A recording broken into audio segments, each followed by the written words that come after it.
we talked about a verse from Deuteronomy 32 that one user or one fan, one listener wanted to ask a question on, and their question comes as follows.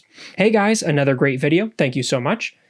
I must admit though, that I get confused when the generic term God is used in your coverage of Deuteronomy 32.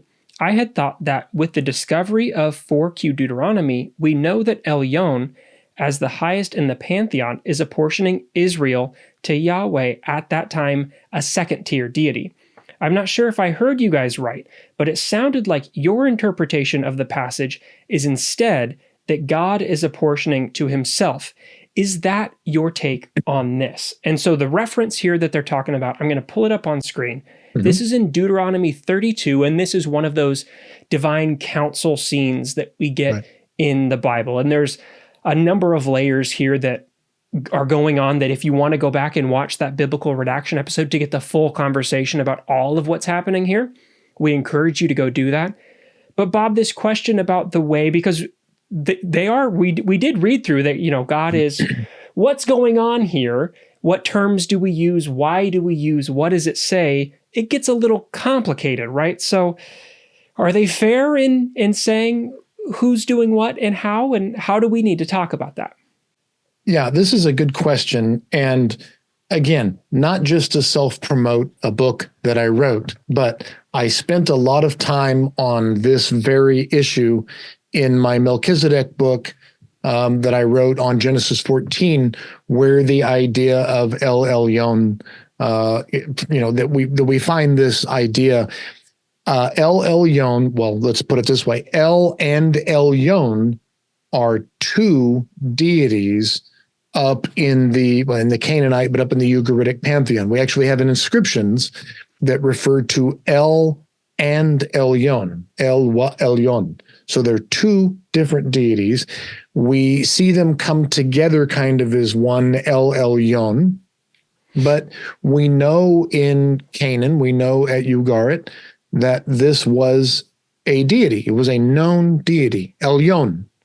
And so Elyon was a deity, Baal was a deity, El was a deity. These were all different gods. And then, of course, you had the Hebrew God, Yahweh, and this was a deity.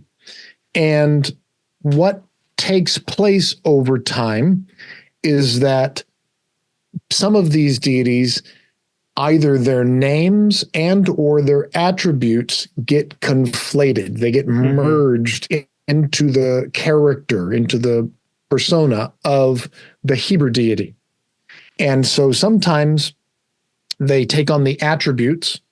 So Yahweh takes on the attributes of Baal, so he becomes also the storm god. He takes on also the power over the sea and power over death, and so he becomes Yam and Mot, and he just becomes the one God who's responsible for everything.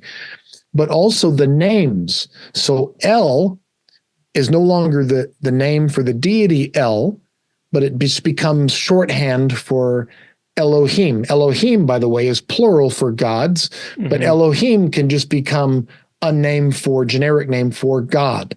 And then what about Elyon? So what happens is El Elyon, because Elyon, the way that it's spelled, the grammatical origin, the way that the root of the word actually comes from the idea of being up high, from Ayin Lamed, right? From being up. So it becomes to be up high. So what this is, instead of being the deity, the high one, the deity, that's up there, it becomes translated as God Most High, right? So El and Elyon gets translated as El becomes God, and Elyon, who was another deity, becomes a modifier, God Most High.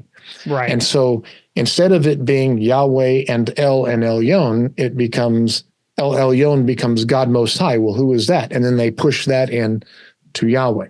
And so if we read this text in the Hebrew, what we've actually got probably, and I'm going to read it to you in the way that it's written here, is basically when he apportioned, it's a hifil. So when he cause to inherit. When he apportioned, Elyon did the nations.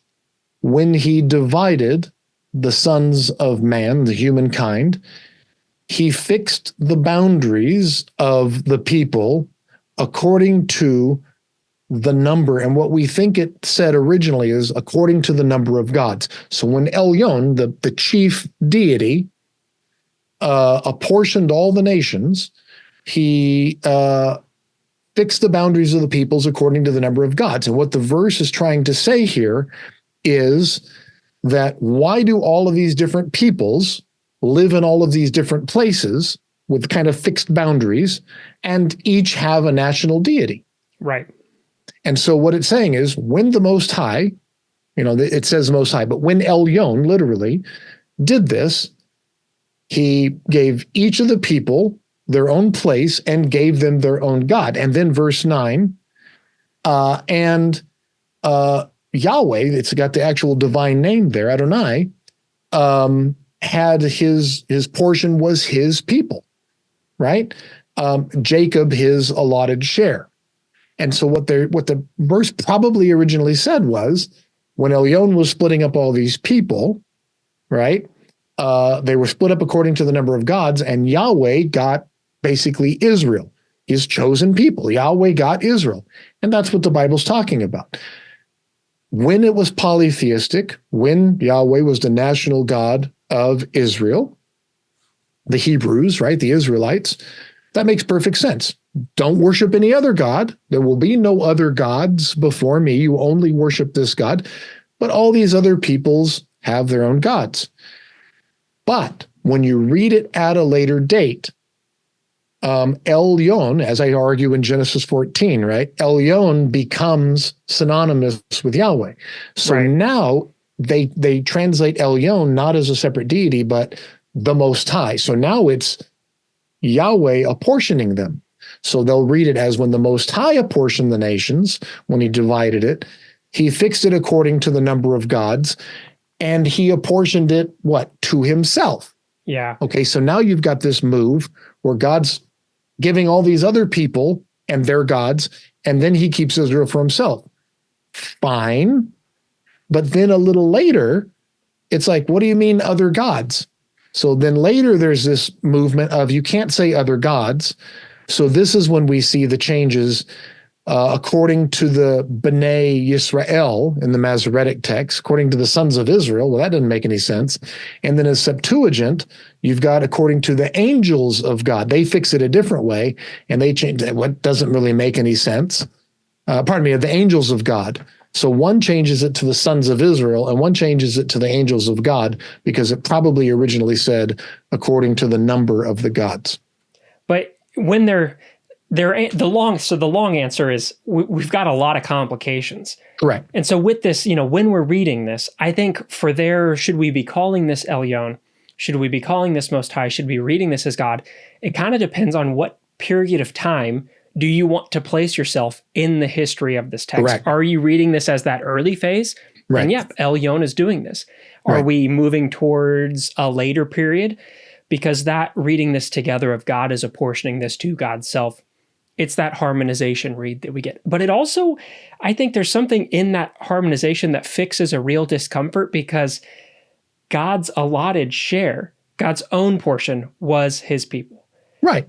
In the first reading, this isn't the chosen people. God, this isn't, you're getting handed out here a share and a share and a share. And so God's portion, and it has his people, Mm-hmm. his allotted share, but that's being given to. And so in moving that God, what's going on with the Most High is also a fix on a little bit of, well, are we chosen or were we handed to? If God is the one that is also Most High, we can also fix some of that discomfort, because we didn't come to you because you were last picking for dodgeball team or something. Right. No. You picked us because you wanted us. You weren't given us by Right. somebody else. Well, or you could see it as like the NBA draft, right? So, first up, okay, Yahweh, who do you want? Well, I want this is my people. So you could see a situation where Elyon's up there, allotting them, and these are the ones I want, right? And then the Moabites are going to go over here, and the Ammonites are going to go over here, and the Midianites, and they've all got their own deities. But to understand this text, you need to remember that texts are received over different periods of time. And during different periods of time, early on, probably when the text was first composed, there was not only were there many different names for these deities, but there was a belief, an understanding in all these deities. And then later on, there was a conflation of these names into, this is all talking about one God, but they still believed in other gods. But this all has to be talking about, because God, our God, is the highest God. And so he's the one doing the handing out, the apportioning. Right. And then later on, there was what do you mean other gods?